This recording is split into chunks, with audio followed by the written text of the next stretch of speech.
zijn hier met de vrijwilligers van Visklus Limburg.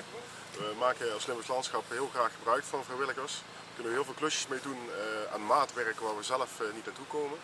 En hier zijn ze bezig met een visonderzoek.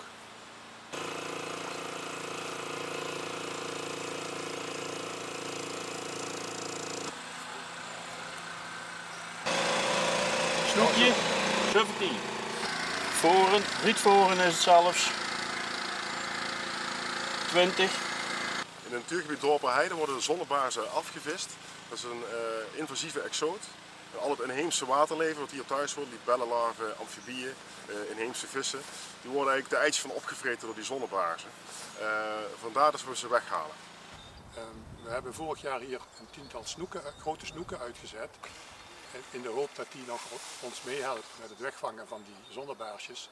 En nu onze eerste indruk is dat het goed gewerkt heeft, want tot nog toe hebben we niet echt veel zonnebaarzen meer gevangen.